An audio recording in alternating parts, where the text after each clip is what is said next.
Ya vemos un buen número ustedes. Si quieren vamos a comenzar. Voy a ir presentando voy a ir viendo a ver si me ayuda esto con la pantalla. A ver.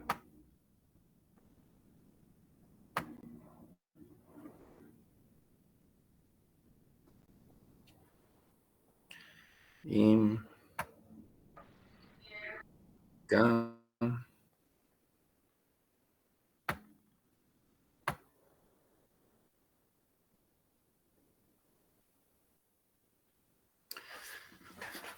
Bueno, tengan todos muy buenos días. Hoy es un día que se conmemora, es un día diferente, es la conmemoración del Día de la Mujer. Yo puse ahí dos fechas, ¿verdad? Una es de 1857, donde comienza a haber ya un movimiento femenino, ¿verdad? Para pedir mejores derechos en el trabajo y todo. Y hay una fecha un poquito más fuerte, en 1908, donde las mujeres se pronuncian, ¿verdad? En una fábrica en Nueva York. Y a raíz de esa protesta, los dueños de la empresa cierran el edificio, se provoca un incendio que aparentemente lo provocaron estas personas, los dueños, y mueren, según algunos datos, ¿verdad? En algunos varía, pero aproximadamente son 129 mujeres. Entre algunas de las cosas, ¿verdad? Siempre uno mira o uno mismo dice feliz día de la mujer. Sin embargo, mucha gente está más de acuerdo en mencionar que es una conmemoración del Día de la Mujer porque tiene una relación con ese acontecimiento trágico. Sin embargo, pues la lucha sigue hasta nuestros días, ¿verdad? Y la mujer sigue luchando por sus derechos. Entonces, el día de hoy, nosotros ya a través del chat ya habíamos felicitado a nuestro personal administrativo, ¿verdad? A Patti, a Nelis, a Carlita, a Ingrid y a la doctora Heidish Caragua. Y pues de parte de la unidad de cirugía, decirles a ustedes, ¿verdad? A las estudiantes que están en este chat, que tengan un Día de la Mujer agradable, ¿verdad? Conmemorando esta fecha. Vamos a ir comenzando con la clase, ¿verdad? No sabía, perdón, me fui para atrás. Esta es la diapositiva con la que nos tocaba el día de ayer. También quisiera contarles, ¿verdad? Y como todos ustedes conocen al doctor Juan Sánchez, pues entre ustedes ya circuló la información de que el doctor está en el hospital, que estaban pidiendo algunos donadores para una cirugía que le quieren hacer. Yo me comuniqué hoy con Juan y pues él ahí está, ¿verdad? En el hospital y pues como él dice, ¿verdad? En manos de Dios las cosas, ¿verdad? Porque el problema es que ya no tiene un riñón y ahora tiene otro riñón con un problema similar al anterior por un carcinoma de células claras, creo que se llama. Entonces, pues dependiendo cada quien la creencia que tenga, pues en lo particular, pues pedirle mucho a Dios y pues me imagino que también ustedes y todas esas peticiones son muy importantes y estar pidiéndole por la salud del doctor, que la verdad es que es un gran amigo, ¿verdad? Un gran amigo y siempre ha estado ahí, entonces, pues pedir por él. Vamos a comenzar la clase. Ya habíamos venido platicando y como les dije, en las dos anteriores, pues hubo un poquito más de datos de letras y todo, entonces en estas vamos a ir entrando a una parte donde ustedes van a ir viendo un poquito más de fotos y yo les voy a ir más o menos explicando. Estaba pensando por ahí ir haciendo algún documento para más o menos ir escribiendo lo que yo les digo en estas diapositivas. Todavía no lo he hecho, pero voy a probar a hacerlo. Y de todos modos, aquí es donde yo les pido que vayan como fijándose y poniendo atención de algunas cosas que les voy a decir. Con respecto a las infecciones que son provocadas por factores odontogénicos, como hemos ido platicando, hay algunas que se van a quedar en el área interna de la cavidad oral, ¿verdad? De repente ustedes van a ver una pieza por donde esté drenando pus a través de la cámara pulpar, si es que la caries ya está muy grande, o van a ver de repente que al abrir con su pieza de mano una cámara pulpar, de repente hay material purulento, o como les decía también en la clase anterior, de repente ven una fístula, o de repente ven que el surco yugal no tiene su profundidad, sino que está como ocupado por un aumento de volumen. Entonces, hay muchas cosas que de repente se van a quedar adentro de la cavidad oral. Sin embargo, van a haber otra serie de manifestaciones cuando las infecciones van siendo un poco más severas. En algunos libros, ¿verdad? Y solo recordando lo que les dije, en algunos libros, incluso los que les di, en algunos libros, puede ser que ustedes lean otras definiciones. Respecto a la celulitis, que es el título que tiene esta diapositiva, algunos libros a veces definen dos etapas, una que se llama de celulitis y otra que ya es el del absceso franco, ¿verdad? Ya cuando tienen el problema ya con el material purulento, con la infección ya más instalada. Sin embargo, con fines docentes, yo tengo dividida la celulitis en dos. Para fines de evaluación, cuando toque preguntar, pues vamos a seguir un poquito esto que yo les digo en la clase. Sin embargo, como les digo, no tenemos que entrar a mayor discusión si en algún libro ustedes encuentran que solo dice celulitis y después dice absceso y no hacen ninguna división. Pero no hay ningún problema. Al final, entre todo el conocimiento que se va teniendo, pues uno va teniendo su criterio, ¿verdad? Entonces, cuando las infecciones comienzan, y lo vamos a ver más adelante, cuando las infecciones comienzan a diseminarse hacia otros lugares, pueden ir afectando los tejidos también. Y es así como cuando ustedes tienen infecciones de la cavidad oral que se van manifestando, en ocasiones van ustedes a comenzar a ver que un paciente está hinchado, ¿verdad? Ustedes ven un aumento de volumen en la cara, en alguna de las regiones de la cara o en la parte submandibular, la lateral, submandibular. Y ustedes van a decir, bueno, este paciente está hinchado, ¿qué tendrá, verdad?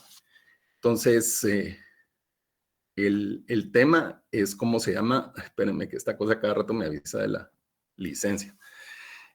Resulta que cuando ustedes miren a este paciente, como yo les decía ayer, no es solo decir el paciente está hinchado y solo es una hinchazón cualquiera, porque lo platicamos ayer, que si se golpeó, si le dieron un golpe, puede haber una inflamación que sea puramente inflamación, sino que ustedes tienen que comenzar a llevar su historia clínica.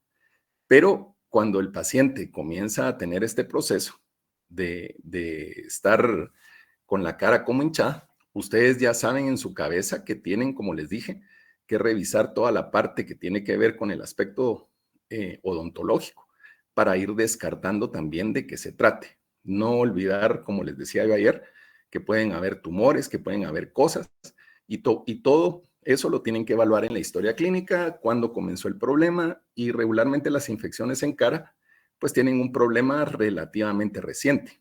Muchas veces el paciente les va a decir que tuvo algún problema de dolor dental, que de repente se le quitó, que alguna vez se había hinchado un poco, que después se le quitó, o que esta es la primera vez que se le hincha, pero no le baja con nada, ¿verdad? Entonces, la celulitis se refiere a un proceso de un aumento de volumen, como lo ven en la fotografía, y lo vamos a dividir en dos. Una va a ser celulitis serosa, que es la que estamos viendo, y va a haber otra etapa que se llama celulitis flegmonosa, que es la diapositiva que sigue. Entonces, la celulitis serosa es un proceso donde va a haber un aumento de volumen, y lo que más me interesa que ustedes manejen son dos, tres cosas muy sencillas. La celulitis serosa es un proceso donde el paciente puede ser que se esté hinchado, que él se mire que está hinchado, que uno lo mire que tiene inflamación. Sin embargo, el paciente no se va a quejar mucho de dolor. No van a ver ahí muy claros los signos que habíamos platicado. ¿Se acuerdan que platicamos los signos de la inflamación? Que era que puede estar caliente la piel, que puede estar roja. O sea, hay varias cosas que ustedes no van a ver. Entonces, el paciente simplemente tiene un aumento de volumen, pero el paciente en general se siente bastante bien. Entonces, esta etapa donde comienza ese proceso se llama celulitis serosa. Tienen que tener muy abierto el criterio porque a veces el paciente puede ser que se presente en cierta etapa y los pueda confundir y a veces puede ser una infección muy agresiva que no respete los tiempos que vamos a mencionar ahorita. Aquí yo les voy a dar el parámetro de algunos días donde más o menos uno va viendo el proceso de celulitis, cómo va avanzando, pero a veces pueden ser infecciones muy, muy agresivas y entonces puede ser que los tiempos se acorten. Pero a manera de promedio, ustedes comienzan a tener una celulitis serosa. Esa celulitis serosa, lo que sucede es que el cuerpo, habíamos platicado que para defenderse y todo, comienza a generar ciertos cambios.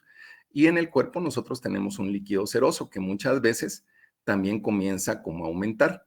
Entonces, muchas veces el paciente, sus tejidos se comienzan a infiltrar con el líquido seroso, comienza de alguna manera, pero bastante leve al principio, a verse invadido por las bacterias y de repente cuando ya comienza a producirse cierto material purulento, pero en esta etapa, la celulitis serosa generalmente es un aumento de volumen. Si ustedes con un bisturí trataran de abrir en la cara del paciente y ver qué hay ahí adentro, muchas veces no van a obtener material purulento porque todavía no está como concentrado, o sea, es un material que todavía no lo van a tener en un principio, en las primeras etapas de la infección.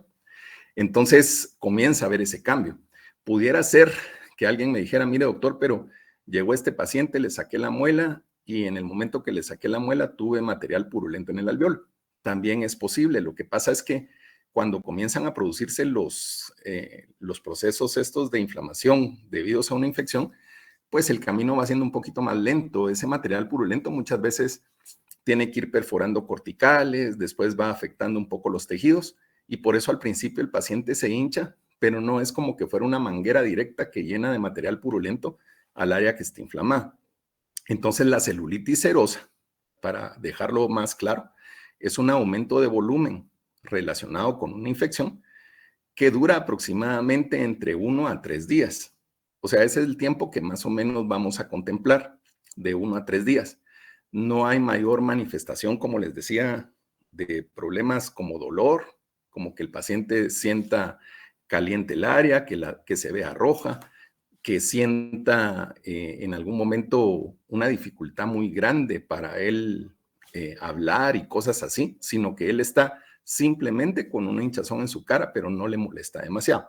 Esta es la celulitis serosa. Entonces, recuérdense bien, porque estas son preguntas que yo siempre hago, ¿verdad? Que cuando los evalúo, yo les pregunto, bueno, la celulitis serosa, ¿qué es? Entonces me podrían responder, es la etapa inicial de una infección. Es un proceso donde el paciente se va inflamando y en promedio dura de 1 a 3 días. Luego, cuando van pasando esos 3 días, ustedes van a ir pasando a otra etapa. Esa otra etapa es, solo déjenme ver porque no me deja cambiar aquí. Esa otra etapa es la celulitis flegmonosa. Entonces, aquí, esta celulitis evidentemente va a ser un progreso del proceso infeccioso. Esta celulitis flegmonosa dura entre 3 a 5 días, ¿verdad? Es lo que vamos a poner de parámetro. Puede ser que en algún paciente sea de 3 a 6, en alguno de 3 a 5, en alguno de 3 a 4. Como les digo, tienen que tener abierto el criterio dependiendo cómo les llegue el paciente. Pero en promedio, esta segunda etapa de la celulitis, que se llama flegmonosa, más o menos de 3 a 5 días. Entonces, con fines de evaluación, 1 a 3 días la serosa, 3 a 5 días la flegmonosa, y sabiendo que, como les decía en algunos libros, ni siquiera van a ver esta división, simplemente les van a hablar de procesos de celulitis. Esta celulitis flegmonosa, tal vez la foto no es lo más clara, pero si lo logran apreciar, se ve un poquito más roja el área, ¿verdad? Por ahí se mira como la foto que les enseñé del señor de ayer, como que hubieran rastros de alguna crema, ¿verdad? Pero en general en una celulitis flegmonosa es una etapa donde ya el absceso, el proceso infeccioso va caminando. Ahí es donde el paciente comienza a sentir las molestias, ¿verdad? El paciente comienza a verse más roja el área, comienza a sentir calor al tocarse, que está más caliente, comienza a haber dolor porque se sigue hinchando más el área y comienza a haber más presión sobre las fibras nerviosas. Al principio, cuando hay el aumento de volumen, las fibras nerviosas todavía no están muy alteradas, ¿verdad? Están comenzando a recibir esa inflamación. Pero en esta etapa de celulitis flegmonosa, comienzan a haber ya datos un poco más relacionados al proceso infeccioso y aquellos temas de los signos cardinales de la inflamación los vamos a ir viendo un poco más.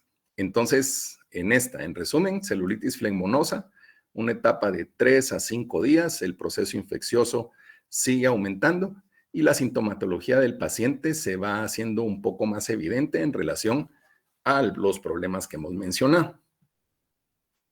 Luego, miren, esta foto no la he cambiado, pero hay aquí por donde está el cursor, aquí por donde está el cursor, la foto le falta un poquito más de detalle y de repente la cambiemos, pero en esta foto, en este punto, hay un puntito blanco, un puntito como de pus.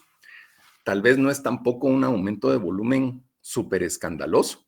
En muchos pacientes lo van a ver de una manera leve, en otros pacientes lo van a ver de una manera más fuerte. Pero el proceso de absceso comienza a darse después de la celulitis flegmonosa. Como les digo, en algunas veces puede ser de 3 a 5 días, de 3 a 6 días. Pero para términos del absceso, nosotros podríamos decir que un absceso podría ya considerarse que se comienza a instalar en el paciente después de los 5 o 7 días. Entonces, como les digo, depende de la agresividad de la infección. Igual cualquier duda, por favor, me preguntan. El proceso de absceso franco, ya cuando ustedes tienen un paciente que probablemente lo más seguro que tenga es material purulento en todo lo que ustedes están viendo hinchado o en algunas partes de lo que ven hinchado, más o menos después de 5 a 7 días. Ese es el parámetro que vamos a tomar. Eso se cumple en la mayoría de las veces y como les digo, en ocasiones no. Ahora, alguien dirá, bueno, doctor, vaya, está bueno. Usted tiene celulitis, tiene las dos celulitis, tiene el absceso, pero eso para qué me sirve, ¿verdad? O sea, yo qué fin práctico le voy a ver a lo que usted me está diciendo. En primer lugar, la parte muy importante de la ficha como expediente médico legal, ¿verdad? De la ficha clínica, donde ustedes, por ejemplo, si el paciente se complica, en algún momento ustedes pueden ir detallando en la ficha, se evaluó paciente, probablemente tiene una infección dental originada en la pieza tal, si es el caso, y el paciente refiere que tiene 3 días de evolución, entonces aproximadamente está terminando la fase de celulitis serosa, iniciando otra, apuntan ustedes, ¿verdad? De repente ustedes en su criterio dicen, ahorita le voy a dar yo antibiótico a ver cómo responde, y lo van documentando. Entonces, la parte de más o menos conocer esas palabras de celulitis de absceso les ayudan a hacer un reporte un poquito más claro en la ficha clínica. Entonces, eso los protege por un lado. Ahora, eso es de alguna manera práctica, ¿verdad? Porque todos han estado oyendo ahorita el tema de los médicos, ¿verdad? Que estaban haciendo una operación y que la paciente ahora los acusa de traficar con órganos. Eso acaba de pasar ahorita acá en Guatemala y uno de los doctores que está ahí, que mencionan, que es el doctor Mario Bolaños, el doctor yo lo conocí en el Hospital Roosevelt, es un patojo, ¿cómo se llama? Cuando él estaba haciendo su residencia de cirugía general, y él y sus compañeros de esa época, miren, exageradamente atinados, muy responsables, y a lo largo del tiempo, pues uno va conociéndolos y va sabiendo, y médicos muy responsables, ¿verdad? Entonces a veces no se vale, ¿verdad? Que de repente sin qué ni para qué se genere una denuncia de este tipo. Y pues ellos ya están en eso, ¿verdad? Y la Facultad de Medicina se está pronunciando y el Colegio de Médicos. Pero a lo que voy es que hoy en día el tema de las demandas pues, es algo que ya se comienza a ver más. Antes lo oía uno de que habían demandas en Estados Unidos y que habían operaciones, habían muchas cosas de demandas en Estados Unidos que uno oía y lo veía lejos, pero ahora ya está acá en Guatemala. Y tengan por seguro que dentro de unos años va a ser más el asunto, ¿verdad? O sea, conforme pasa más la facilidad de transmitir información, de que ellos revisan información en Internet, y mire, doctor, usted me dijo tal cosa y en internet encontré que se podía hacer otra y esta otra era mejor y por qué no me la hizo y esto no estoy a gusto. O sea, total, pueden haber mil cosas, ¿va? Ustedes. En Estados Unidos hay un caso que mencionan mucho donde el cirujano plástico le dice a la paciente, ¿verdad? La paciente requería una operación, modificar algunos rasgos de su cara y el doctor le dice, mire, la voy a dejar. En ese tiempo había una actriz que salía en televisión en una serie que se llamaba Los Ángeles de Charlie, ya hace mucho tiempo, ¿verdad? Y que seguramente ustedes ni siquiera oyeron de esa serie, tal vez de alguna de las películas que vinieron después, pero el doctor le dice,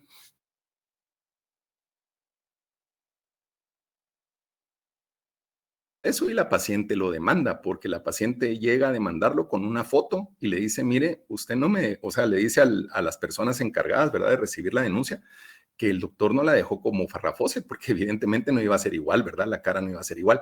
Entonces, uno puede esperarse cualquier cosa a ustedes. Tal vez eso podría sonar así como hasta ridículo, ¿verdad? Pero sin embargo son cosas que han pasado. Entonces, yo les recomiendo muchísimo el tema médico legal. El doctor Ramos se lo refuerza en quinto año también. El tema médico legal es importante ir apuntando en la ficha, ¿verdad? Entonces, para fines prácticos, aparte de esta parte legal, eh, otra cosa que es importante es esto. El paciente puede llegar con ustedes, hay abscesos más evidentes y hay abscesos que a veces se esconden un poco. Sin embargo, si el paciente viene y les dice, mire doctor, yo llevo 10 días con fiebre, llevo 10 días con mucho dolor, se me hinchó un poco la cara y esto ya tiene más de 10 días. En el momento que el paciente les dice que ya tiene más de 10 días, que no son 2 ni son 3, sino que les está diciendo 10, ustedes luego dicen, bueno, un absceso a veces se instala después de 5 o 7 días.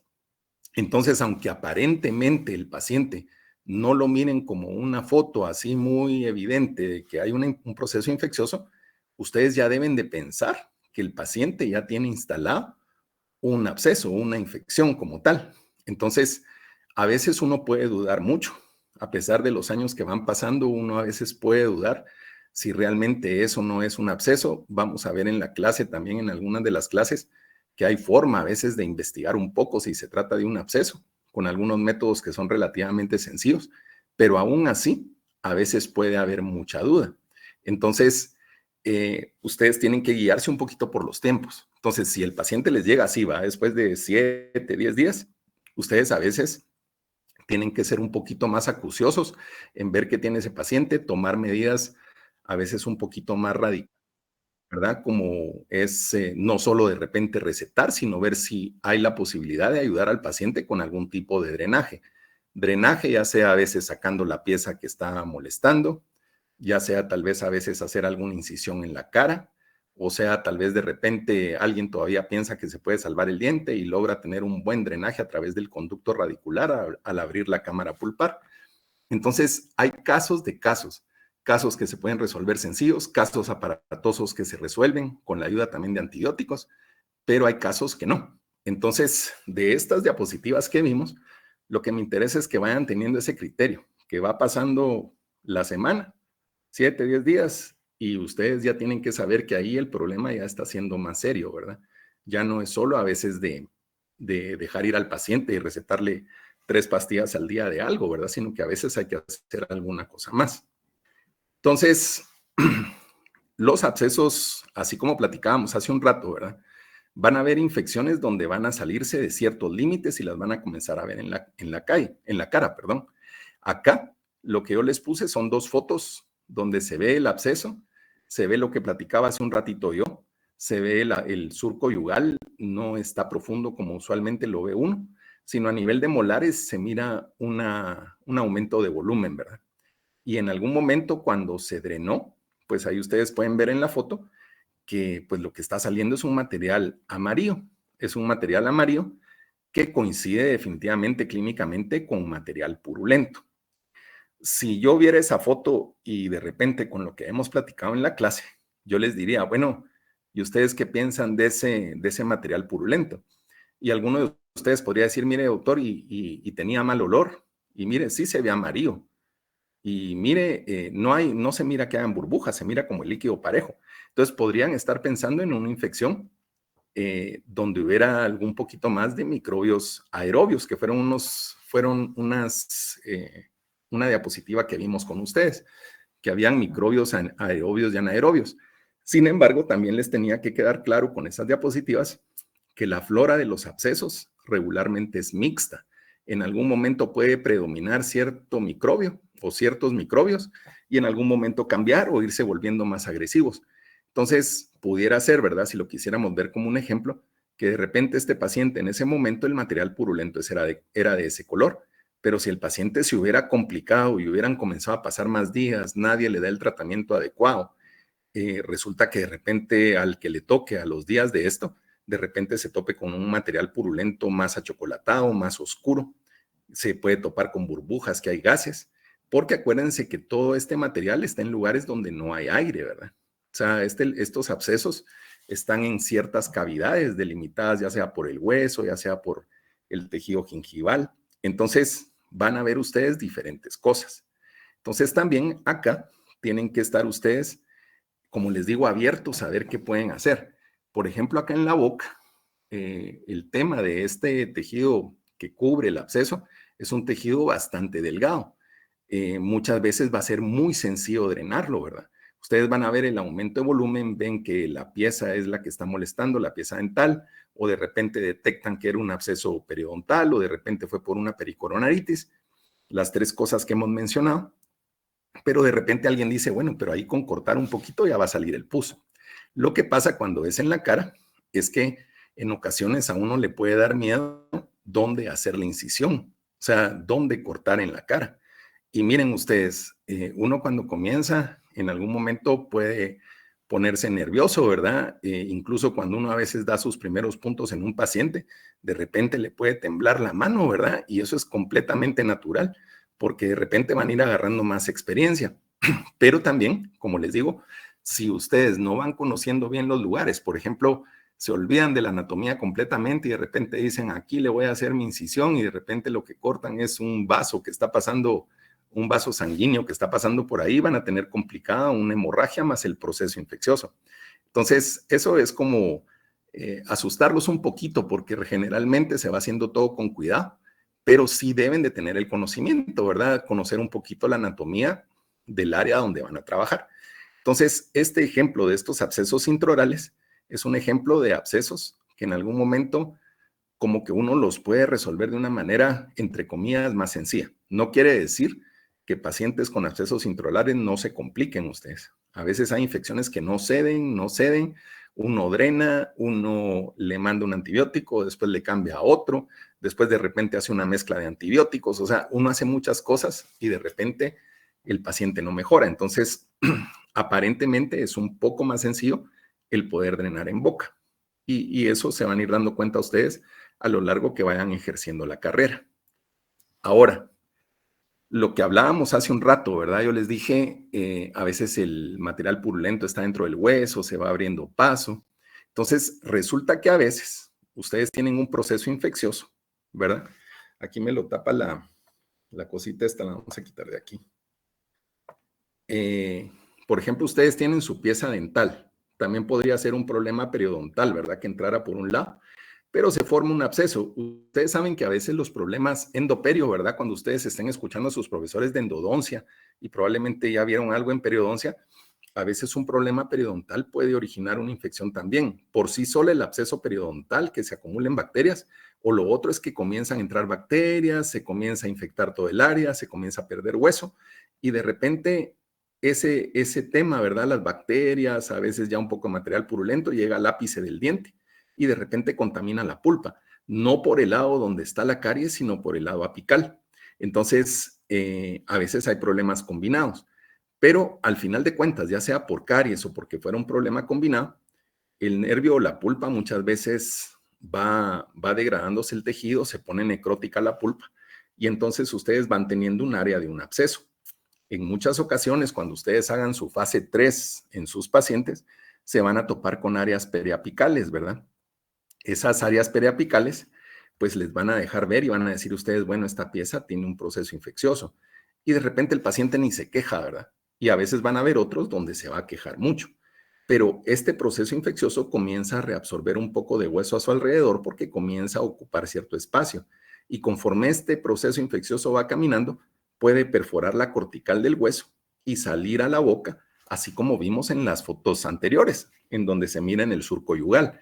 Pero también puede pasar que este absceso se comienza a ir para otro lado, no se fue para la cortical, no salió en la boca, sino que se comienza a ir por otro lado y de repente se va hacia el cuello o de repente comienza a salirse hacia la cara y vamos a ir viendo también más despacio qué es lo que a veces influye en que se vaya para la cara o para dentro de la boca. En este momento tal vez no lo visualicen bien, pero lo van a poder ver mejor. Entonces, las infecciones se pueden propagar. Mucha de esta clase que nosotros estamos viendo o el tema que estamos viendo está hablando de la propagación de las infecciones. Ahí sí que como la palabra sería por contigüidad, porque en algún momento el pus va caminando a otras regiones. Pero acuérdense, y también lo tienen que tener claro, porque yo les mencioné algunos problemas a veces que se pueden dar a nivel neurológico o a nivel de todo el cuerpo de infecciones, en que las bacterias de repente destruyen vasos sanguíneos, de repente entran al torrente circulatorio, ¿verdad? Y entonces esas bacterias que tenían en un lugar comienzan a dar vueltas por todo el organismo. Entonces también puede haber una propagación de infecciones a través de esa vía sanguínea y también a través de esta que estamos mencionando, que es como que el pus va ganando espacio y se va corriendo, ¿verdad? Doctor, Cada vez que... Sí, perdón. decimos. Entonces, ¿solo se propaga cuando hay pus o no necesariamente? ¿O puede propagarse cuando no hay pus? Mira, generalmente cuando tú comenzás a tener un proceso infeccioso, por ejemplo, a nivel dental, a veces en la punta del ápice se comienza a formar un tejido granulomatoso. No sé si en la fase 3 cuando les daban radiología, a veces en los criterios, en los diagnósticos diferenciales, ustedes al ver una radiografía en fase 3 con un área periapical lucente, a veces ustedes decían, eso puede ser un quiste periapical o puede ser un granuloma. O sea, cosas así son las que tienen ustedes dentro de sus diagnósticos diferenciales. Entonces, pueden pensar en una cavidad vacía que está comenzando a llenarse con un tejido infeccioso, que es un granuloma, es un tejido que se comienza a formar por la presencia de bacterias y toda la contaminación que hay. Puede ser que en esa área lucente ya haya material purulento. Y entonces, o puede ser que de repente por casualidad la pieza formó un quiste, ¿verdad? Y simplemente es un quiste, que un quiste, si lo quieren ver de una manera sencilla, es como tener una vejiga llena de agua.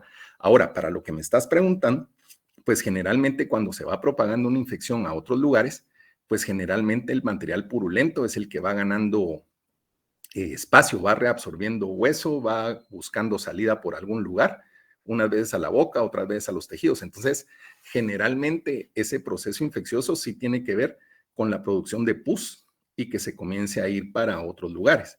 Y como habíamos platicado también en una de las clases, ¿verdad? Que hay una microcirculación, puede comenzar a haber una contaminación a nivel sanguíneo y por eso es importante lo que platicábamos de las enfermedades cardíacas, ¿verdad? Que en algún momento hay que prevenir a veces, recetar antibiótico y todo para que no se instale una endocarditis bacteriana.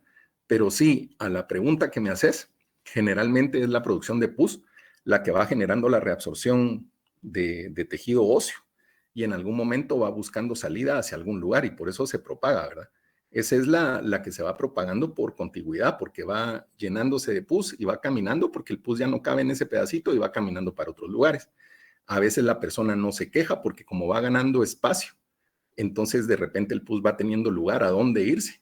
Y entonces por eso a veces la persona no se queja tanto, pero cuando el hueso tiene ciertas características o la infección de repente no camina más, a veces puede haber mucha presión en ese lugar y el paciente quejarse de dolor. Y por eso es que a veces hay abscesos que comienzan, ponete si lo ves en el dibujo, se ve un poco de material purulento, ¿verdad? En el área periapical. Y de repente al abrir la pulpa, ese material purulento consiga salir por ahí. Y muchas veces uno abre alguna pieza dental y consigue material purulento por la pieza dental. Siempre nosotros como odontólogos, en la medida de lo posible, tratamos de salvar las piezas dentales. Entonces, cuando la infección no es tan severa, no le ha provocado tanto daño al paciente, muchas veces se puede considerar el combinar con un tratamiento endodóntico, un tratamiento periodontal y tratar de salvar la pieza. Ahora, cuando a veces la pieza está generando un problema tan grande como el señor que yo les mencioné o que les mostré con la pomada en la cara, que eso fue antier o ayer al principio, ahí muchas veces uno toma la decisión de extraer.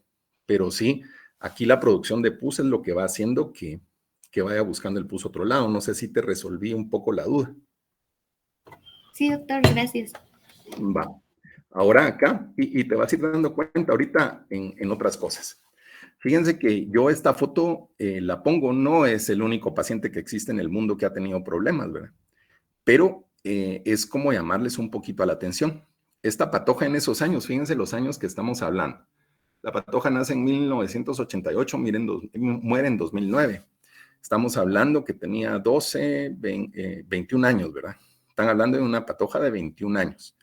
Este caso yo lo seguí un poco porque lo estaban sacando en el periódico, o sea, en la prensa comenzó a circular en algún momento con cierta regularidad que esta patoja había tenido un problema y había tenido una infección.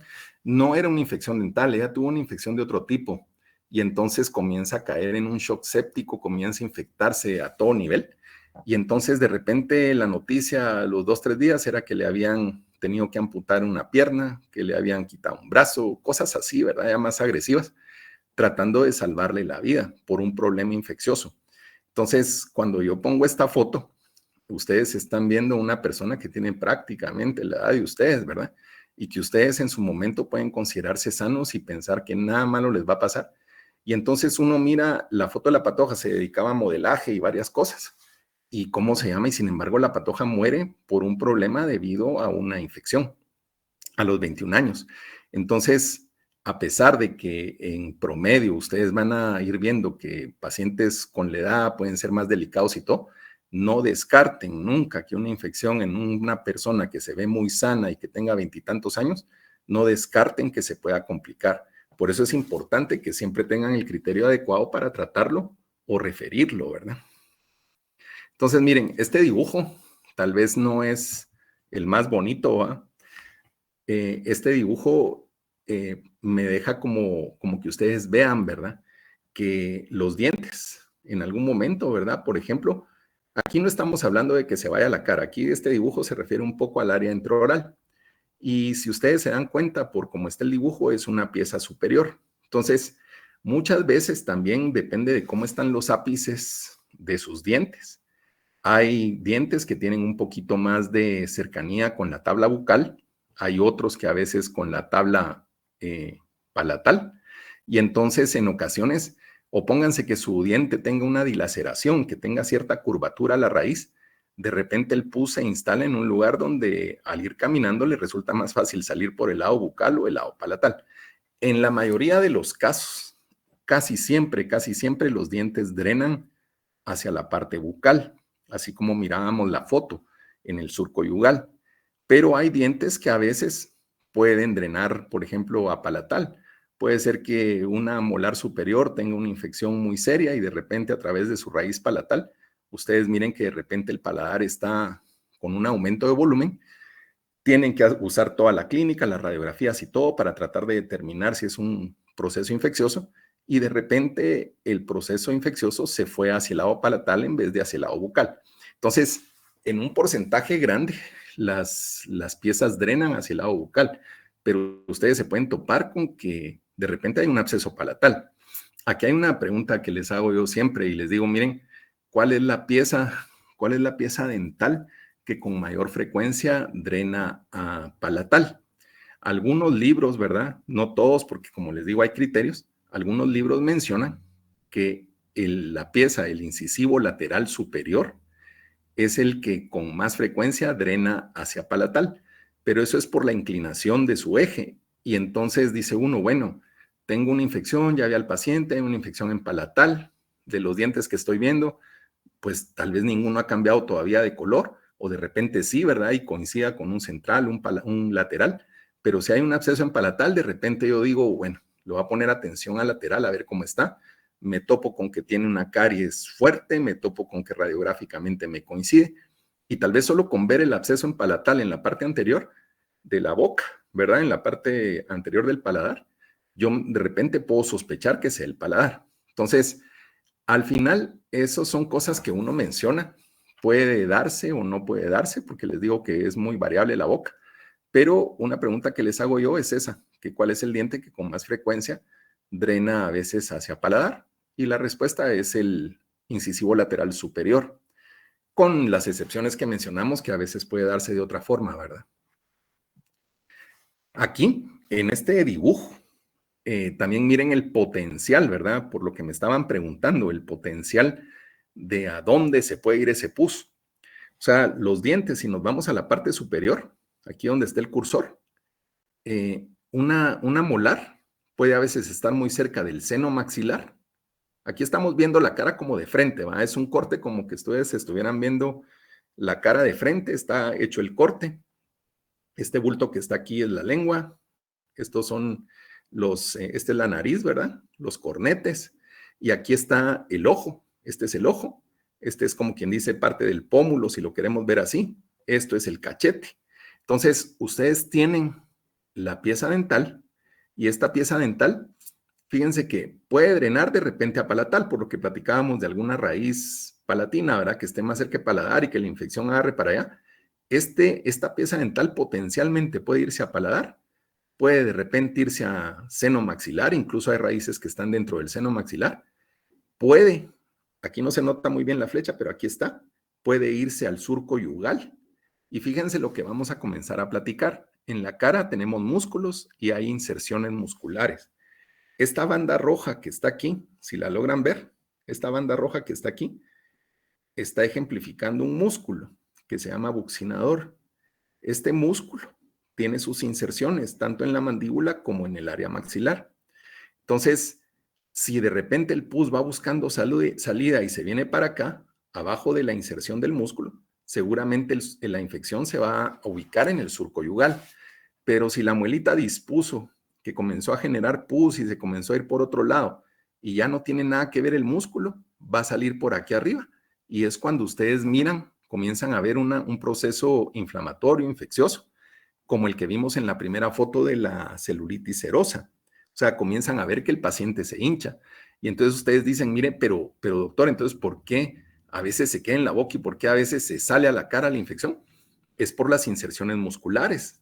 Entonces, si esta inserción muscular hubiera estado hasta aquí arriba, de repente el pus todavía se hubiera quedado dentro de la boca, pero esta inserción está aquí, el pus lo rebasó y entonces se sale a la cara. Y por eso también, si se fijan en las de abajo, aquí abajo, de repente el material purulento se puede ir al área sublingual. Ahí casi que abriendo la boca, en el piso de la boca, ustedes podrían ver el absceso. Puede irse este músculo que está aquí, esto que está aquí, es el músculo miloioideo, es la inserción del músculo. Entonces, la pieza dental de repente genera pus y se va abajo, en el área de la lengua, pero arriba de la inserción del músculo. Entonces, ustedes lo van a ver en el piso de la boca. Pero si se viene para acá, ya abajo de la inserción, se va a ir al cuello. Y también puede irse al surco yugal, como la pieza de arriba. Se puede ir aquí porque la inserción del buccinador está aquí. Y también se puede ir a la cara. Por eso cuando ustedes ven un paciente hinchado, como ese que les enseñé de la celulitis serosa al principio de la clase, a veces uno con ver al paciente no sabe si la pieza que está siendo responsable de la infección es una pieza superior o es una pieza inferior, porque las dos tienen las posibilidades de irse hacia el cachete, si lo quisiéramos decir así.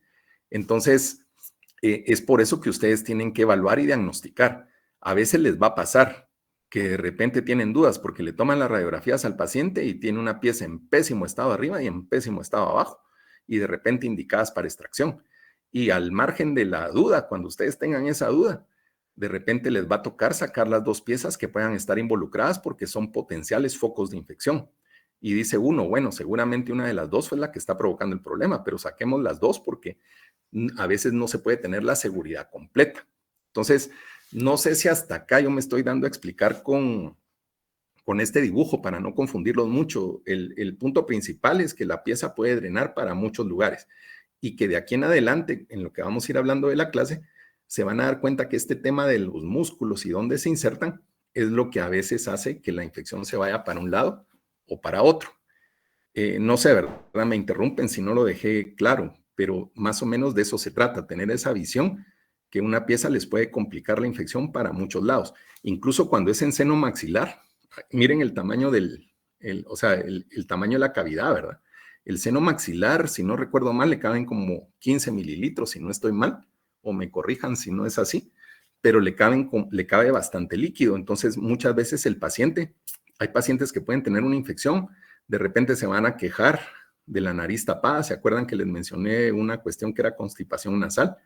O a veces el paciente, clínicamente ustedes miran que el paciente hace cierta fuerza para respirar y de repente le sale pus por la nariz, ¿verdad? Y pudiera ser pus que estuviera alojado en el seno maxilar. Entonces, yo espero que ahí les haya quedado claro, me interrumpen si no, pero que tengan esa idea de que la infección se puede ir para muchos lugares. Por eso, estas fotos son solo fotos, ¿verdad? O sea, no es para que se aprendan nada ahí. Estas fotos son solo fotos que nosotros estamos viendo la cara del paciente, pero ya en nuestra cabeza estamos como analizando las partes de la anatomía, ¿verdad? O sea, uno comienza a recordarse, va ahí de la doctora Mesías y las clases. Doctora, una pregunta. Sí. Sí, disculpe, solo ahorita que estaba diciendo eso de que las infecciones en las piezas pueden drenar a varios lados y todo, por decirlo así, con las piezas anteriores, ¿podría ser de que con que drene a menos lugares o lo mismo así para todos, tanto anteriores como posteriores, y como cuáles con más frecuencia drenan más para otros lados? Así. Mira, Gabriel, ahí esa tu pregunta es buena. Ahorita es como una entrada que le estamos dando al tema. Yo, ¿cómo se llama? Te mencionaba lo del lateral superior, ¿verdad? Lo del paladar, porque estábamos hablando de un tema de como que está más cercano a dónde está el área bucal, el área palatal. Pero ahorita cuando comencemos a ver un poquito más, te vas a dar cuenta que los abscesos los podemos como clasificar dependiendo de su ubicación. Entonces, justamente ahorita cuando comencemos a entrar a ese tema, te vas a ir dando cuenta que yo te voy a decir, mira, este absceso te lo puede dar más una molar superior, una molar inferior, o este te lo puede dar más una premolar. Entonces, eso lo vamos a ir resolviendo, ¿viste? Vaya, doctor, gracias. Sí, y lo que también es cierto, ¿verdad? A menos que la infección fuera a saber qué infección, generalmente el pus va a ir buscando salida, el material purulento va a ir buscando salida, y ponete de repente se fue hacia la cara, entonces va a ser muy raro que lo tengas en el paladar, por ejemplo, porque encontró salida y se fue para cierto lugar. Entonces, casi siempre el absceso se va a ir ubicando en cierta parte, y aunque también inicialmente esté en el surco yugal, pero no le diste tratamiento ni nada, eventualmente la inserción se puede perder y el absceso que estaba en el surco yugal complicarse, ¿verdad? Simplemente porque se pasó a otro lado.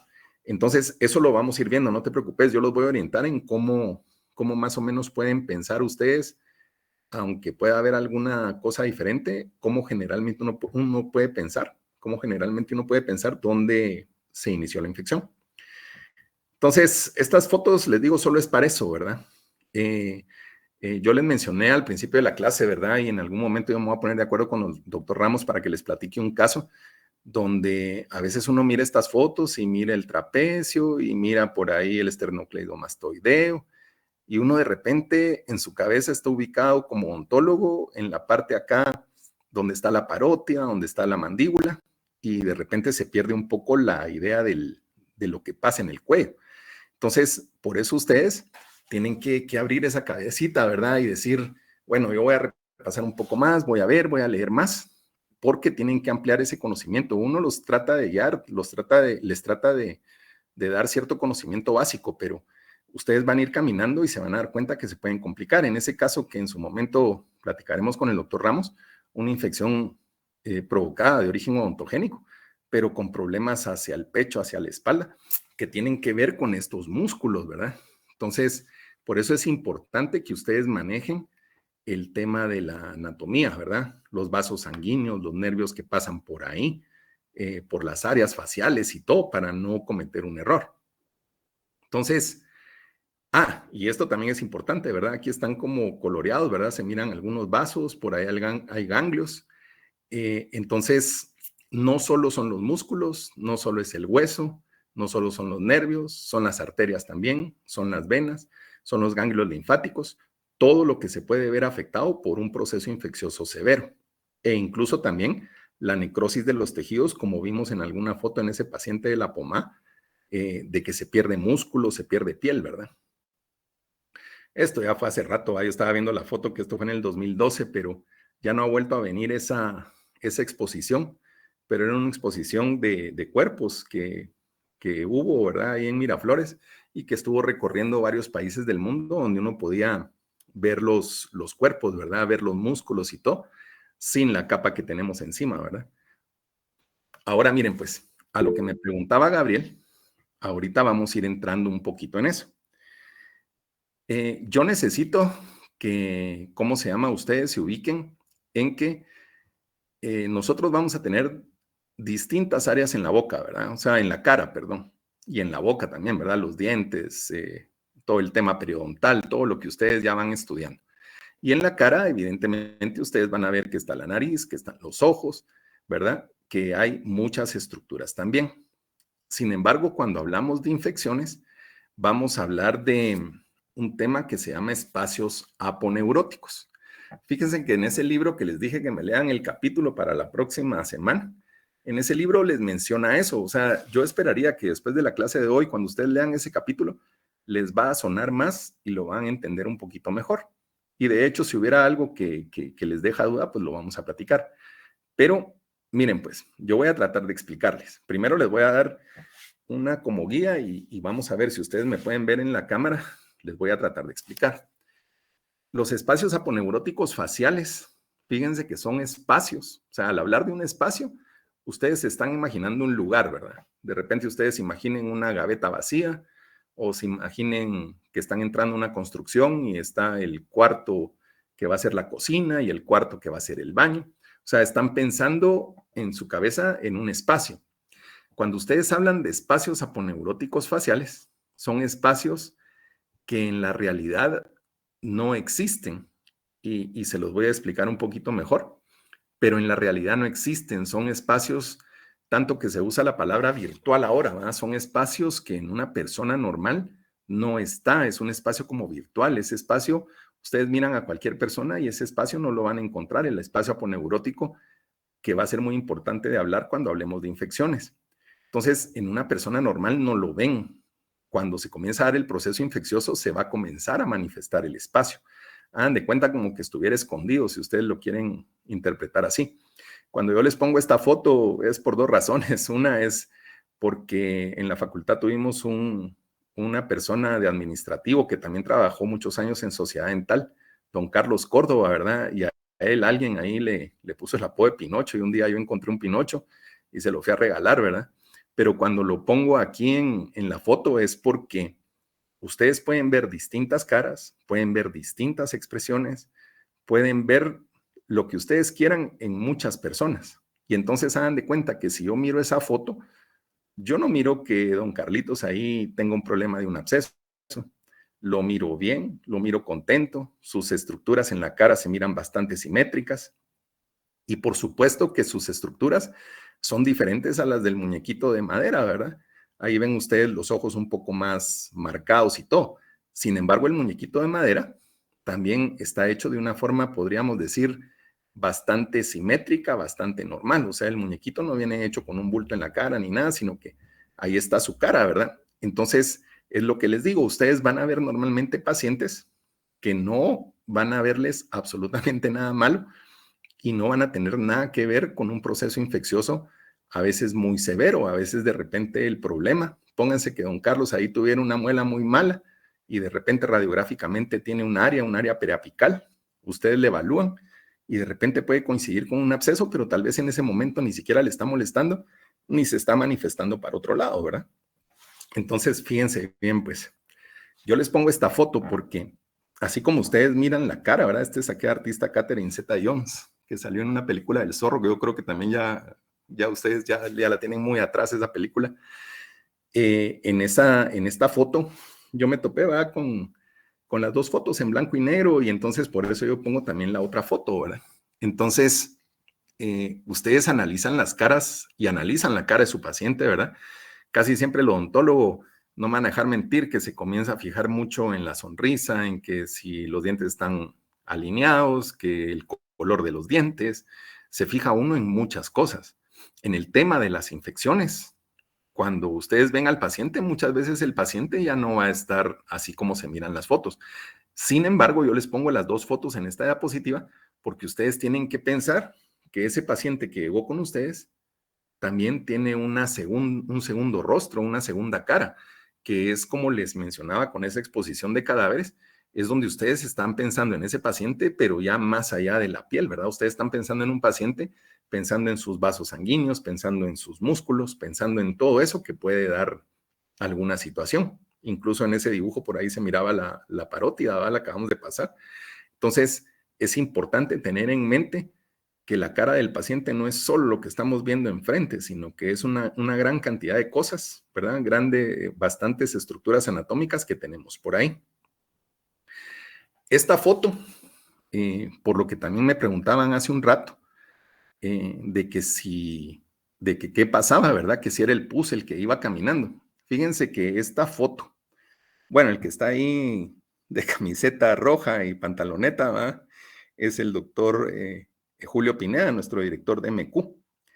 Esa foto, ¿cómo se llama? La tomamos alguna vez con el doctor Ramos, ¿verdad? No nos quisimos llevar al doctor Mendoza porque ya lo van a conocer cuando les toque. No nos quisimos llevar al doctor Mendoza, entonces se fue el doctor Pineda, se fue el doctor Ramos y me fui yo a un congreso en Panamá. Y también, ¿verdad? A mí me da risa cuando se los digo porque muchas cosas que les digo de Los Ángeles de Charlie, de esta Catherine Zeta-Jones y todo es de muchos años atrás, va, ustedes ya no lo ubican bien. Pero este Rubén Blades, el que el nombre está en la diapositiva, es un cantautor panameño. Y esta era la casa de Rubén Blades ahí en Panamá. Este señor, si alguna vez lo encuentran o le suena o alguien se los dice, era el que hizo una canción que se llamaba Pedro Navaja, ¿verdad? Y que hubo una película mexicana donde usan el tema para la película también y la canción pues tomó relevancia, ¿verdad? Y iba algo así como que iba caminando Pedro Navaja, ¿verdad? Y que se le miraba brillar el diente de oro y cosas así, ¿verdad? Y que se pelea al final. Sin embargo, esta casa, como pudo haber sido una foto de un edificio, ¿verdad? Yo lo que quiero más o menos como que ustedes lo vayan todavía reforzando más, hagan de cuenta que esa casa blanca que está ahí, no tomemos en cuenta la de la izquierda, ¿verdad? Sino tomemos en cuenta la de la derecha en este momento. Esta casa podrían ustedes ejemplificarle y decir, bueno, esa es la cara, ¿verdad? Esa es toda la cabeza. Y entonces resulta que tiene un tercio medio, un tercio superior, un tercio inferior. Y entonces podría uno decir, bueno, el tercio inferior, por ahí andar la mandíbula, la lengua, ahí está el maxilar, después ahí arriba está la frente, el cráneo, todo lo que ustedes quieran. Y me sirve para ejemplificar, porque pónganse que ustedes tienen una infección en el maxilar y todo este cuarto pudiéramos tener la ventana sellada y la puerta por dentro del cuarto sellada y de repente este cuarto se comenzara a llenar de pus. Este cuarto de repente al llenarse de pus, ¿verdad? Al llenarse de líquido o si fuera agua en su caso y todo, de repente va a comenzar a erosionar ciertas cosas, las paredes de repente y pasarse para este cuarto, o puede haber tal presión que rompa los vidrios y se venga para afuera, o puede haber tal presión también que el problema sea en el piso y se pase para el piso de abajo, para el primer piso. Y también se van a dar cuenta cuando hablemos de las posiciones que el paciente tiene que tener cuando está en un hospital o está con un problema de un absceso. También si el paciente está muy acostado, tal vez la presión de repente se va para la parte de arriba, de repente se va hacia la nariz. Ahí hay unos vasos sanguíneos y también puede circular la infección hacia la parte cerebral. Entonces, eso lo vamos a ir viendo más despacio, pero esta foto siempre me ha servido a mí como para que lo miren así. Tenemos compartimientos, tenemos espacios, ¿verdad? Donde se va a ir en algún momento la infección para otro lado. Ahora, cuando yo les hablo de espacios virtuales, imagínense que la casa aquí enfrente no le ven nada, ¿verdad? No le ven ni puerta, no le ven absolutamente nada. Tal vez la casa tiene una puerta a la vuelta y tiene más ventanas del otro lado, pero tal vez ustedes imagínense la casa sin ninguna ventana. Eso quiere decir que tal vez yo aquí les podría ejemplificar los espacios virtuales, los espacios aponeuróticos, pero normalmente en una cara no los van a ver. Imagínense esta cara completamente sellada, donde ustedes no ven ninguna división de nada, simplemente la pared. Entonces, en una pared normal, ustedes van a ver toda la pared, pero si de repente ya tiene ventanas y todo, las van a evidenciar. Entonces, los espacios aponeuróticos. Miren, yo aquí más o menos miren el celular, más o menos cómo me miran ustedes. Yo no sé, me dicen si miran mis manos. No sé si me pueden decir si miran mis manos. Sí se ven, doctor. Va, miren pues, los músculos tienen una aponeurosis que lo rodean. Cuando se habla de espacios aponeuróticos, vamos a entrar a hablar algo donde van a hablar de los músculos y esa aponeurosis que los cubre. Entonces, yo más o menos les voy a dar una definición que no está en la diapositiva, pero se las voy a dar yo, donde fíjense bien, pues, los espacios aponeuróticos son espacios que normalmente no existen. Es lo que habíamos hablado, que los pueden considerar virtuales, ¿verdad? Los espacios aponeuróticos son espacios que normalmente no existen, se pueden considerar espacios virtuales no existen, no están. Pero cuando se da un proceso infeccioso, o pudiera haber en algunos pacientes otro tipo de cosas, ¿verdad? Ya les tocará a ustedes ver en patología hemangiomas y otras situaciones. Pero en lo que estamos hablando del tema, espacios aponeuróticos son espacios que normalmente no existen. Entonces, miren, si miran mis manos, yo, por ejemplo, puedo tener mis manos, mi palma contra la palma. Y entonces ustedes me van a decir, sí, doctora, ahí en medio de sus manos no hay espacio de nada. O sea, hay un espacio, porque las manos no están completamente pegadas. Hay un ligero espacio, pero ni siquiera se nota. O sea, las manos están pegadas. Un espacio aponeurótico es un espacio que cuando se comienza a llenar de pus un lugar, como los músculos tienen aponeurosis, que a veces son fuertes, entonces las aponeurosis comienzan a proteger al músculo y de repente el pus se quiere meter y entonces se comienza a pasar esto, miren. O sea, hay un músculo de este lado, hay un músculo de este otro lado, o de repente puede estar el músculo con su aponeurosis y de repente alguna parte ósea, pero el asunto es que cuando se comienza a llenar de pus, ese espacio se comienza a manifestar. Entonces ahí ustedes me dirían, ah, sí, doctor, ahí se mira que en sus manos hay un espacio. Sin embargo, aquí me van a decir que no. El espacio existe porque lo podemos formar, pero no existe en la vida diaria, ¿verdad? Si no hay ningún problema, los músculos están pegados, las aponeurosis, contra el hueso, contra lo que ustedes quieran, y entonces el espacio no existe. No existe para los fines que estamos viendo de que haya un absceso. Sin embargo, hay una separación que no se distingue mucho, pero cuando se comienza a llenar de pus el espacio, se comienza a manifestar.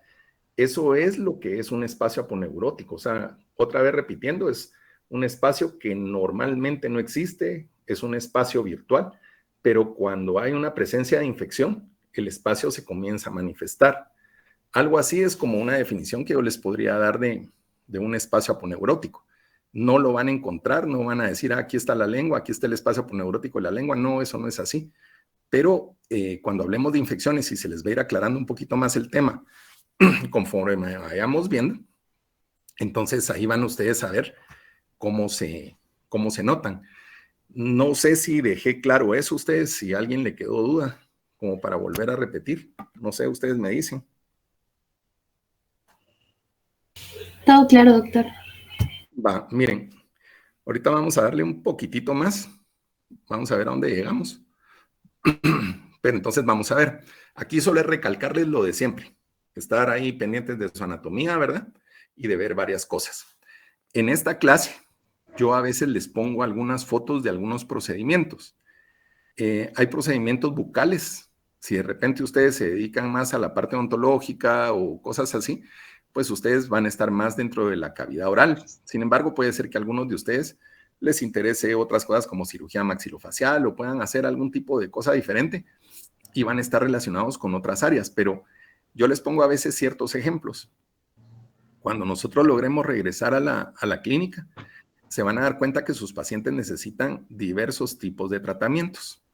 Aquí en estas fotos lo que estamos viendo es cómo se llama este tejido que está aquí. Tal vez aquí cometí el error de no poner la foto inicial, pero este tejido que está aquí, se fijan que el paciente no tiene dientes. Y este paciente lo que tiene aquí es ¿cómo se llama? Es un crecimiento de tejido que la mayoría de gente, y van a oír a sus profesores que les dice épulis. Cuando ustedes estén en prótesis total, van a ver que les dicen, mire, ese paciente tiene épulis, que tiene un tejido que se formó de más, generalmente formado por la prótesis mal adaptada que el paciente ya usa. Entonces, esto es una hiperplasia de tejido inducida por prótesis total. Supuestamente lo correcto ya no es llamarle épulis, ¿verdad? Es una hiperplasia inducida por prótesis total. Entonces, yo les pongo este ejemplo porque para fines prácticos también a mí me gusta decirles, ¿verdad? ¿Qué pasa aquí, verdad? Ustedes quitan el épulis ahí. ¿Cómo se llama? De repente alguien dirá, mire cómo se mira eso. Lo pueden quitar con un bisturí normal, pueden auxiliarse como en la foto con un electrobisturí. De repente a veces les va a dar un margen de suturar, a veces de repente con lo que quiten no hay margen de suturar y la herida se deja cicatrizar por segunda intención. Entonces, este tipo de procedimiento es un procedimiento superficial. O sea, prácticamente están quitando ese tejido que está ahí encima, ¿verdad? Entonces, si alguien me dice, mire doctor, y eso se infecta, siempre tienen que tener cuidado, como les dije, de evaluar sus pacientes diabéticos o cualquier otra enfermedad que el paciente manifieste, cuando sea necesario manejar antibióticos profilácticos, que lo van a ver con el doctor Cordón. Pero, si ustedes me preguntan en general, el retirar un épolis regularmente no los lleva a una infección. Es relativamente superficial, aunque la herida en algún momento se mira como cruenta, se mira un poquito fea, es bastante superficial. Prácticamente todo esto está abierto, ¿verdad? Si en algún momento pueden poner puntos, se va a ver un poco menos. A veces se queda así porque si ustedes suturan esto con esto, reducen la profundidad del surco yugal. Eso lo van a ir viendo más despacio en su carrera. Pero regularmente es una operación superficial. O sea, como que sería muy raro que ahí se pueda acumular algo. Entonces, no es lo más común que el retirar un épolis provoque una infección. Entonces, siempre los cuidados, ¿verdad? Los medicamentos, todo, la higiene del paciente, enjuagues que le pueden recomendar, ¿verdad? Como tipo de clorexidina, que ayudan mucho a mantener un poco más controlado el tema de los microbios. Pero si ustedes lo ven así, es una cirugía que muchas veces no les va a complicar. Ahora miren, pues, a estas creo que son 2 que vienen, diapositivas, no me les pongan mucha atención y les voy a explicar por qué. Pero es desde el punto de vista docente en este tema. Cuando ustedes, ¿cómo se llama? Se vayan a meter a ver espacios aponeuróticos, en el capítulo que ustedes van a leer algunos espacios aponeuróticos. Y puede ser que de repente al final de la clase ustedes me digan, mira doctor, pero no mencionó tal espacio, no mencionó tal otro. Espacios aponeuróticos pueden existir muchos autores también les van a llamar de diversas formas. Por ejemplo, aquí, este espacio masticatorio lo relacionan con el macetero, pterigoideo interno, el músculo temporal, que son parte de los músculos masticadores, ¿verdad? Y solo faltaría el pterigoideo externo. Entonces, yo en algún momento cuando yo fui viendo cómo manejar este tema, yo me topaba con definiciones que a veces eran muy complicadas. O sea, yo podría venir en este momento y decirles, miren, nos vamos a aprender bien el espacio masticatorio. Yo necesito que se aprendan de dónde a dónde va insertado el macetero, dónde el pterigoideo interno, qué inervación tienen, cómo se llama, qué aporte sanguíneo reciben. Y en algún momento de repente nos comenzamos a meter un poco más y de repente se pueden manejar de manera más simple. Entonces, esto que les enseño yo es porque se lo van a encontrar así en varios lugares. No deja de ser importante, no deja de tener aquello que ustedes refuercen más el conocimiento. Pero yo creo que hay una forma más fácil de manejar los espacios aponeuróticos para tener una idea general. Igual este que viene, dice espacio del cuerpo en la mandíbula, ¿verdad? Y entonces aquí les habla de la aponeurosis cervical. Acuérdense que ya estamos mencionando la palabra aponeurosis. Y entonces comienza a hablar del área mandibular. Entonces, ese tema de los espacios aponeuróticos yo lo voy a manejar diferente. Probablemente ahorita, quiero ver más o menos cómo vamos con el tiempo, probablemente ahorita yo maneje el primer espacio aponeurótico que vamos a platicar y tal vez ahí lo dejemos para que tengamos como la idea y después lo vamos a profundizar más en la clase de la próxima semana, pero los espacios aponeuróticos, como ya ustedes lo tienen ahorita más o menos claro, pues no existen, pero están definidos por estructuras, ¿verdad? O sea, ustedes van a poder saber que está la aponeurosis del músculo tal, pero todo ese tema de la anatomía, y lo platicábamos con el área, ¿verdad? Hay mucho contenido que a veces ustedes pues ya lo recibieron en anatomía, ¿verdad? Ya es responsabilidad de cada uno, le está reforzando esos conocimientos y no se trata que en cada curso que ustedes reciban se les vuelva a repetir todo, ¿verdad?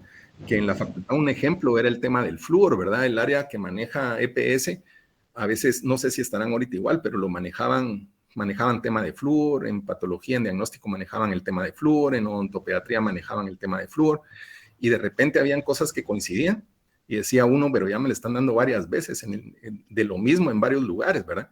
Entonces, la idea es como no generarles exageradas cosas que ustedes supuestamente ya manejan. Entonces, miren, pues, yo no voy a entrar, o sea, se lo van a encontrar en los libros, pero no voy a describir los espacios más o menos como están estas dos diapositivas. Con este espacio que vamos a trabajar va a ser muy rápido y se van a dar cuenta que es muy sencillo. Con este espacio yo les voy a poner el ejemplo de qué es lo que yo quiero que ustedes se orienten, con el aquello de que más adelante lo vayan reforzando ustedes, ¿verdad? Entonces, miren pues, los espacios aponeuróticos, en algún momento yo los relaciono un poco más con un músculo. Entonces, o de repente por ahí hablan 2, 3 músculos, pero no me voy a meter mucho, como ahorita les dije hace un rato, con que la irrigación, que dónde se inserta, que dónde no se inserta, porque en algún momento los puedo confundir entre tanto músculo que de repente ustedes pueden llegar a conocer y entonces se va a complicar. El espacio bucal es un espacio, lo van a ver ahorita en las fotos clínicas y todo. De hecho, ya comencé a hablarles en el ejemplo del dibujo, les dije esta línea que está aquí es el músculo buccinador. Entonces vamos a hablar del músculo buccinador en el espacio bucal. Cuando comienzan a correr las diapositivas, de repente uno dice, a la araña, ya me dijo este espacio, ya me dijo este otro, ya me dijo este otro, y de repente se comienza uno a tupir así en su cabeza, ¿verdad? Pero cuando los terminemos, se van a dar cuenta que son poquitos. Hay muchos espacios aponeuróticos, pero vamos a tocar los que son como más tradicionales, diría yo, entre comillas, ¿verdad? Los que son más comunes. Entonces, vamos a tocar varios espacios y se van a dar cuenta que no es tan complicado de la forma en la que lo vamos a ver. De hecho, en esta diapo, miren el montón de músculos que están ahí nombrados, ¿verdad? O sea, hay un montón. Entonces, el espacio bucal, fíjense, pues lo van a identificar muy bien porque es el espacio del cachete, es el espacio que está afectado en el muchacho que vimos en la primera diapositiva de la clase. Entonces, el espacio bucal lo van a relacionar siempre con el músculo buccinador. Entonces, yo giro alrededor de 3 cosas que ustedes quieren. Una es el nombre, ¿verdad? Es el espacio bucal. ¿Qué músculo tiene relacionado? El músculo buccinador. Y qué piezas con más frecuencia dan infección a esos espacios. Entonces, miren, si quieren, trabajemos este espacio que es con el que vamos a terminar la clase y se van a dar cuenta que no es tan complicado. Este dibujo otra vez parecido al que vimos antes.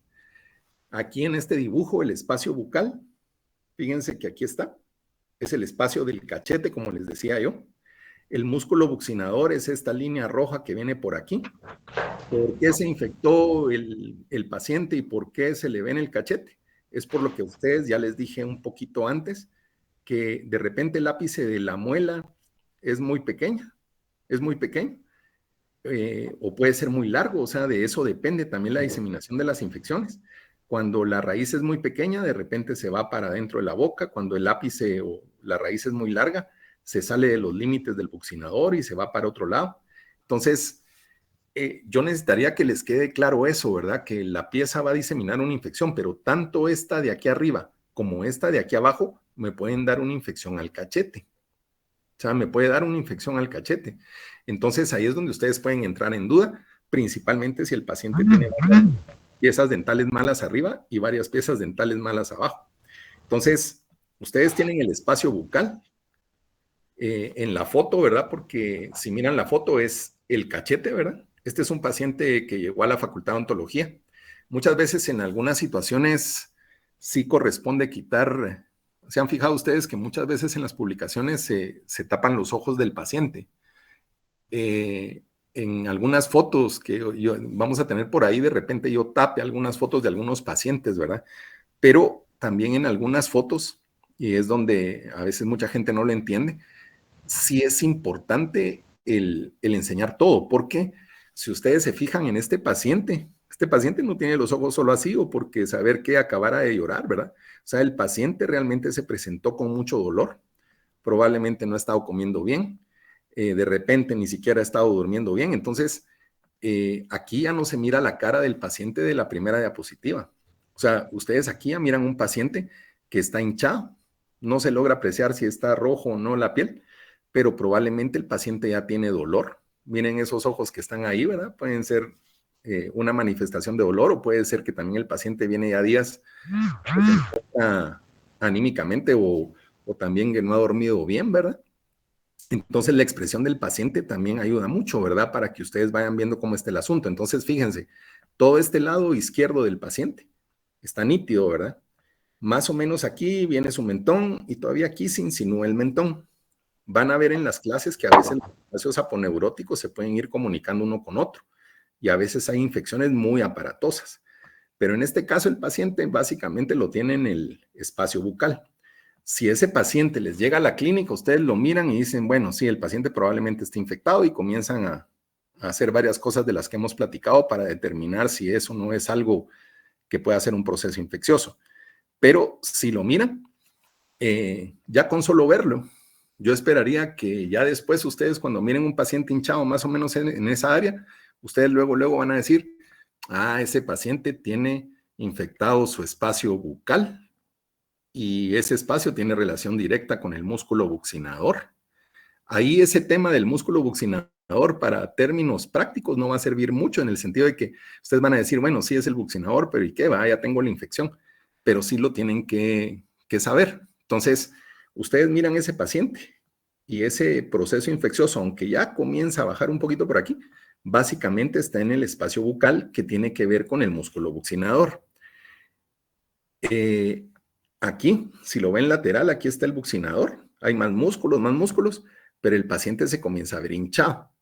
Aquí todavía está más definida esta parte, o sea, todavía el absceso no se ha ido para otro lado, está más o menos concentrado en esta región. Y déjenme ver si esa era la última. Espérense. Ya, esa va a ser en donde lo vamos a dejar va a ser aquí, pero después ya comienza a hablar del sublingual. Pero si nos fijamos bien en este espacio, los demás van a ser más fáciles. Entonces, yo lo que espero, como les digo, es que ustedes me digan, doctor, sí, ese paciente vino infectado y en la ficha yo describí que probablemente o aparentemente, porque muchas veces uno pone esa palabra aparentemente, es un proceso infeccioso y está ubicado en el espacio bucal del lado derecho, por ejemplo, ¿verdad? En el paciente.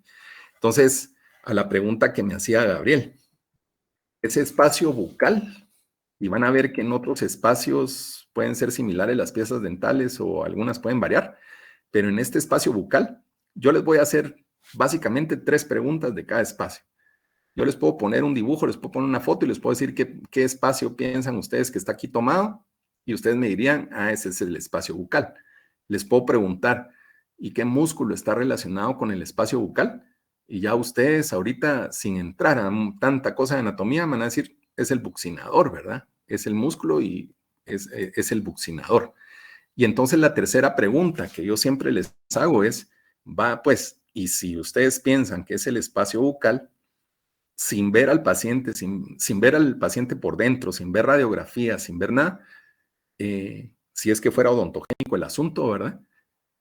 ¿Ustedes qué piensan? ¿Qué piezas piensan que le pudieron provocar esa infección? Entonces, con lo que hemos venido platicando de esos dibujos, las piezas que comúnmente dan infecciones al espacio bucal son las molares superiores y las molares inferiores. Habrá otro espacio donde yo les diga, miren, es el canino. Habrá otro espacio donde yo les diga, miren, son las premolares. Pero el espacio bucal, y también con la mente abierta, que a veces puede haber algún caso que se salga de lo usual, ¿va ustedes? Pero el espacio bucal comúnmente está relacionado a las molares superiores y a las molares inferiores.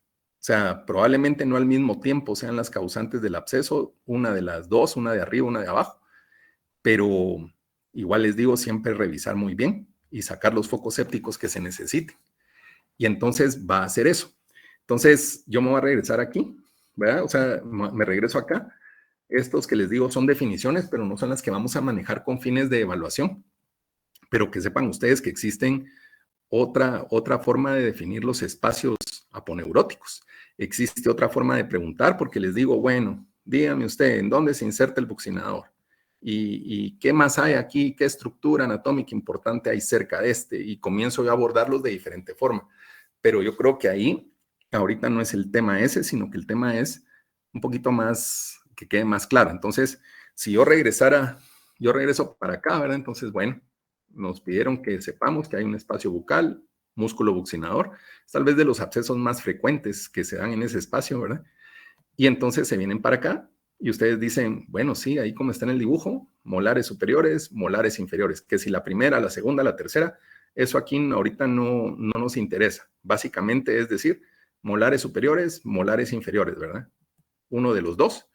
Y que ustedes, para el fin práctico de la clase que estamos teniendo, es ver ese paciente, ¿verdad? Y si, por ejemplo, el paciente no tuviera nada ahí, pero tuviera un problema por acá arriba, en la clase próxima creo que vamos a ver un absceso, que cuando ustedes lo miren es como un absceso aquí en la cabeza, ¿verdad? Y que probablemente ustedes dirían, pero eso no tiene nada que ver con los dientes y de repente sí, ¿verdad? Entonces, ustedes con solo ver al paciente lo van a ver. Y les digo, ya no solo es ver al paciente, sino que al verle la cara con la que llegó él, ese señor creo que vendía, no me acuerdo si también vendía chicles en la facultad, pero ahí lo atendimos. La cosa es que ese paciente ya necesita estar mejor alimentado, tener un soporte médico, ¿verdad? Combinarlo con antibióticos, algún analgésico al principio, medidas físicas, que a veces son los lienzos calientes, que también lo vamos a ir viendo un poquito más repasándolo, porque ya lo hemos mencionado.